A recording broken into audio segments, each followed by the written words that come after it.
terrain is rough, dusty, unpaved roads, much like what Jesus had to walk in Palestine. And they walk for miles in order to visit their patients. I asked one, "Why do you do it?" And her response was, "I do it because I feel that God has placed it within me to do it."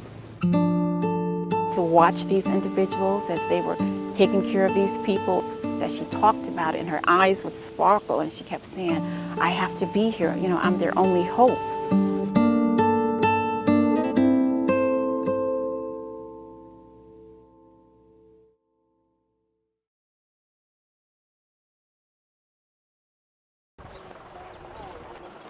Oh, my brother, how are you? Pleasure. Welcome to South Africa. Thank you. Thank you. Thank you. Pastor Paul Mawela and his wife, Martha, came here retired, and they had a burden to do ministry, wanted to start a church. It didn't work out. The locals felt that they had enough churches. How are you? Fine. Good. And when I couldn't start a church, the Lord impressed upon me that we could do something in which we could work together. Alvin is my name. He got together with some of the local pastors and said, "Look, we have a common enemy." And so, putting aside denominational lines, they've come together to fight the AIDS epidemic here in South Africa. The project is called Nhlengelo, a Tsonga name for standing together against an enemy, to fight against enemy HIV and AIDS. When we arrived on Tuesday morning, we met 25 or 30 women, and we found out that they were called caregivers, and that they visited homes of some HIV patients, tuberculosis patients. What would happen to these individuals? We sat down with them, we met with them, interviewed them, and they shared with us what they did every day. Martin said, "I have 105 people I visit every day." I said, "Week?" She said, "No, every day I visit 105 people." I said, "What about you?" The lady said, "Well, I have 124 that I visit every day." "How do you go?" "By feet, not automobile." And I said, "Wow, I know you're kidding." I said, "No, we do it every day." How much education is We asked the caregivers, "How did you find these people? How did you find the people?" And they said, door to door.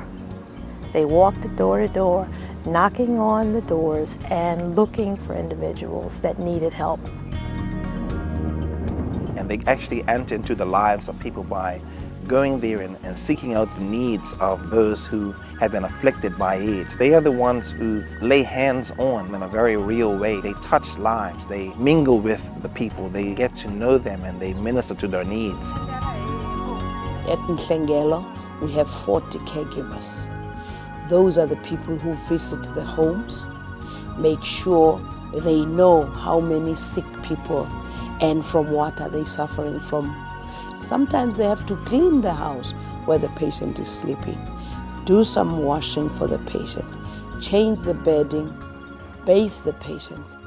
Offer them care, compassion, and to see to their well-being.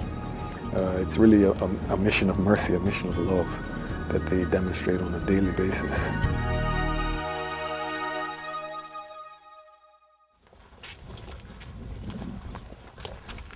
We had the privilege of visiting homes. I don't know how the other members of my group felt, but I felt a measure of apprehension and concern going into the home. I didn't know what I was going to encounter there.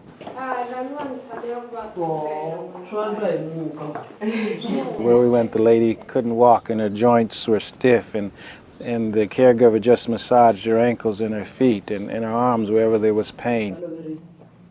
Cleaning their homes, cleaning their wounds, their sores, administering their medications.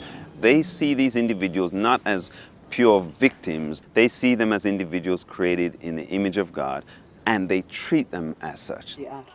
Their commitment to their patients that they see was just unbelievable.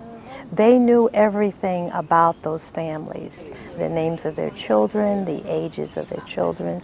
They could tell you everything about those individuals. The caregivers are not paid. They are given a stipend of 500 rand a month only. That is not enough for the type of work they're doing. When I learned that they'd volunteer their services, that they were giving completely of themselves.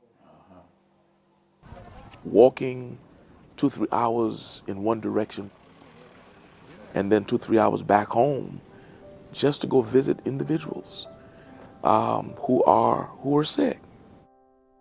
When I watch the way they give of themselves and touch the people, hug the people, they were not concerned about themselves. That's ministry. On Tuesday afternoon, we got to meet with the children. They'd just come from school, and we got the opportunity to mingle with them and to get to know some of their stories and get to understand where they're coming from. And what's your name? The children that come to Nhlengelo are orphans. Their parents have passed away as a result of AIDS. We call them child-headed homes. These children live by themselves. The eldest one needs to take the initiative. They have to act as mother and father, 9 and 10 years old, and head of the household, that you have to provide for your little brothers and sisters. What grade are you in? 5. I sat down when there was about 5 little boys and talked to them. The common language that we had was laughter. And they made me laugh. And y'all made me. Oh, you can't do that.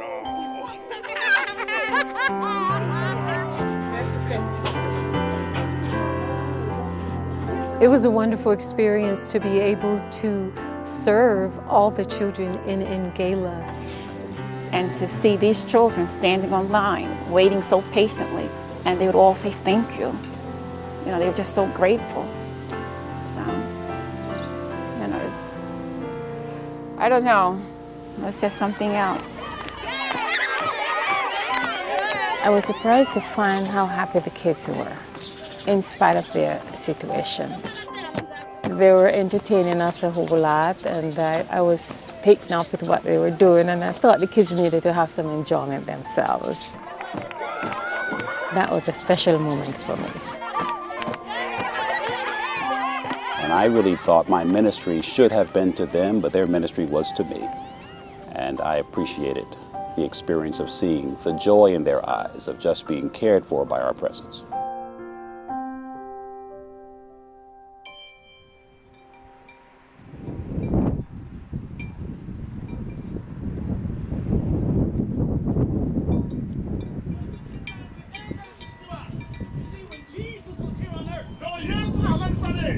He didn't just teach the truth. He was the truth. He says, I am the way, the truth, and the life. We had this incredible gathering together in this tent out in the very rural setting, and people packing in from all sides. And in the midst of all this, the whole purpose was to dedicate this church. One of the things that I was impressed with is the interpreter on that day. He is a pastor of a non-Adventist church. And Papa Mawelas had developed such a bond with these pastors that he invited them to come to the worship experience.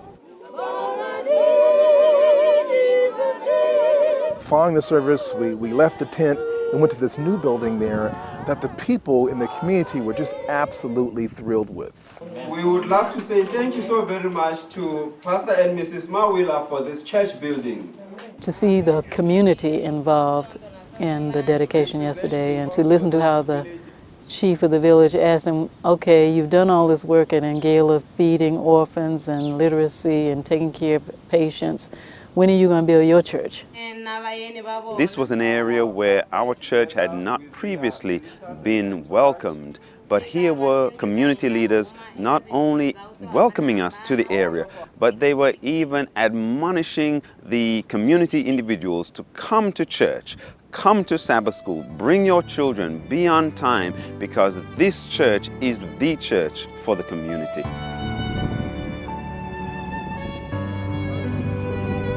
After that service, 7 souls were baptized. The way that our pioneers used to do it, down by the riverside.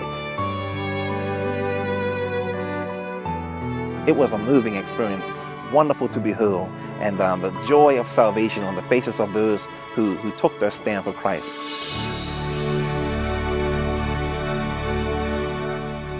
I think that Nhlengelo is important to the Hope for Humanity initiative because it epitomizes the very best and the most sincere of our hopes and our desire to replicate the ministry and the love of Jesus Christ.